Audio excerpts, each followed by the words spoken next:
Today, it's widely documented that by late April 1975, the final leadership of the Khmer Rouge found themselves besieged within a secret compound near Phnom Penh. Among them was Brother Number One, Pol Pot, and his trusted companion, Q Panaree. Neither would survive what came next in quite the way history remembers. But what truly transpired in those final hours, and where exactly did this drama unfold? In this investigation, we'll use modern satellite mapping, declassified documents, and survivor testimonies to pinpoint to the exact meter where Pol Pot's underground command center lay, and what horrors unfolded there in the regime's dying days.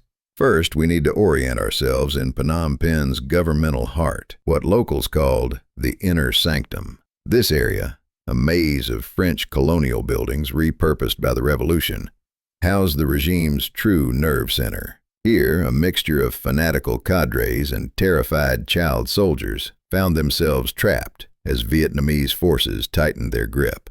Within this zone stood the former French governor's palace, the Central Committee headquarters, and, most crucially, the underground bunker system known only as Site 87. For students of this period, it's commonly understood that Site 87 lay somewhere beneath what is now an unremarkable parking lot behind the Ministry of Commerce. But where exactly did Pol Pot's final stand occur? The first crucial evidence comes from engineering blueprints created during the bunker's construction in 1973. The documents reveal a two-level complex, the upper section called the Preparation Chamber, and the lower, more fortified, Inner Sanctum, with dozens of rooms protected by reinforced concrete and primitive gas filtration systems. It was a paranoid man's fortress. We know from records that the upper chamber pre-existed the lower bunker, serving as a weapons cache until 1974. It sat directly beneath the former Colonial Administrative Building in the heart of the governmental quarter. 16 cramped, cell-like rooms, including storage for rice provisions, a generator room barely larger than a closet, latrines that reeked of lime and human waste, a communal eating area, and several sleeping quarters that would later house Q Sampan's family in the final days. The Inner Sanctum itself came later, completed in early 1975, 3 meters deeper and connected to the upper chamber by a single narrow passage lined with sandbags. One of the most junior personnel assigned there was radio operator Sok Pisi. She described her first impression with disturbing clarity. Down the final steps, we entered the deep bunker, Brothers' Sanctuary. Construction had been rushed. The walls wept with moisture, never properly dried. The air tasted of mold and fear. My eyes struggled to adjust to the harsh glare of bare bulbs dangling from exposed wiring. Everything felt compressed, suffocating. The technician showed me around, explaining the layout in whispers. Rooms? They were cells. The main corridor stretched perhaps 40 meters, divided by a concrete partition with a single steel door. On one side, fire suppression equipment that looked more symbolic than functional. On the opposite wall, a narrow wooden table with mismatched stools. At the corridor's end was another barrier, behind which lay an emergency exit into what remained of the palace gardens. The first room on the right housed Brother Vyazna, the generator technician. His machinery, a diesel generator and water pumps, clanked and wheezed constantly. Across from him were the Red Rooms, bathroom facilities and latrines that never quite flushed properly. My station came next. A communications room without a door, open to the corridor. My switchboard faced the hallway. Anyone passing could hear everything. Beyond my station were 4 more rooms. First, an antechamber with a table scarred by cigarette burns and 4 wooden chairs. From there, you could access Brother Thioun's quarters, later taken by Q Sampan's wife and children. Further down the corridor, the medical station, such as it was, where Brother Sambath kept his limited supplies and attempted to treat everything from dysentery to bullet wounds with the same inadequate tools. Then came Brother Number One's quarters. The first door on the left opened into a small vestibule. Left again led to what was meant to be his dressing area, but was occupied by Q Panaree, her space barely large enough for a sleeping mat and a trunk containing her few black pajama uniforms. The vestibule connected to Pol Pot's study and living space, rooms no larger than 3.5 by 3 meters each. In the living area, a bamboo sofa, and 3 chairs crowded together. The oversized furniture made everything feel even more claustrophobic. From there, you turned right into his sleeping chamber, a thin mattress in the far corner, a single blanket despite the underground chill. Adjacent was a washing room with a bucket toilet and a trickle of brownish water from a rubber hose. Q Panari's room completed the suite, utterly Spartan, except for a single lotus flower in a clay pot that somehow survived down there, its petals pale and desperate for sunlight.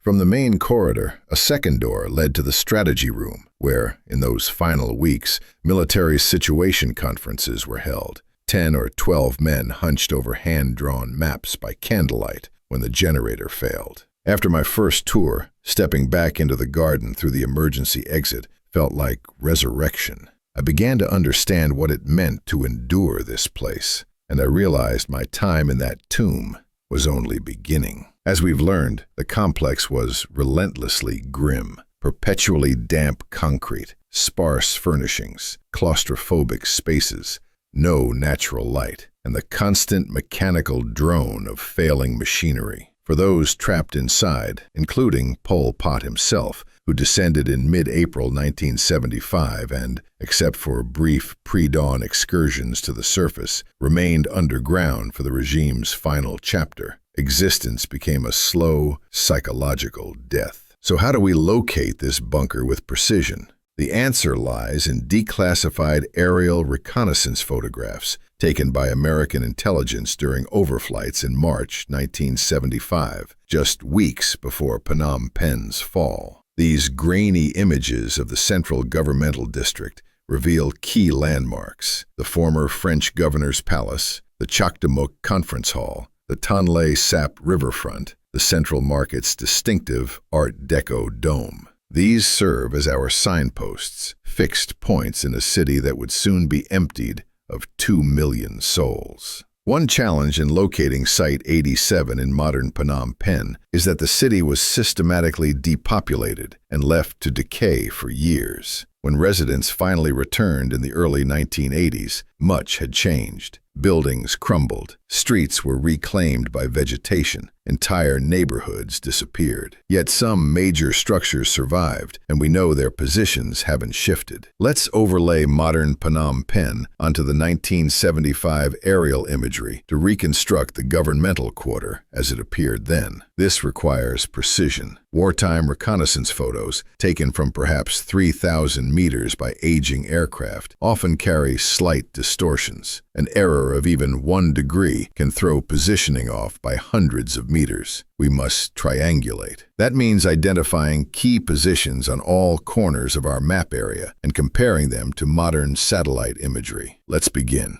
Excellent markers emerge. The Mani Vong Bridge spanning the Tonle Sap to the north, still in the same location. The southwestern corner of the Central Market, unchanged since its 1937 construction. A distinctively L-shaped colonial building on what was then called Avenue de la République, now Street 240, which remarkably survived both the Khmer Rouge years and subsequent development. Each location matches the 1975 imagery with remarkable accuracy. Further south, the edge of the former Olympic Stadium complex also aligns perfectly, confirming our wartime image perspective is sound and our overlay accurate. Now let's zoom into the governmental headquarters district. Here we see that in post-war decades, those infamous administrative buildings were demolished or repurposed. Today, they're replaced by apartment blocks with satellite dishes, street vendor stalls, a small market selling phone cards and cigarettes, and, most notably, that parking lot where motorbike taxis wait for fares. This is broadly where the colonial administrative complex stood in 1975. But finding the bunker presents an obvious challenge. It's underground, making aerial reconnaissance limited. However, we know from surviving photographs that certain elements remained above ground, specifically a ventilation tower with a distinctive conical cap, later painted in revolutionary red, and a squared emergency exit leading into the overgrown palace gardens. It's difficult with 1975 quality imagery, but we can identify these features. Right here, the tower, barely visible through tropical foliage, and there,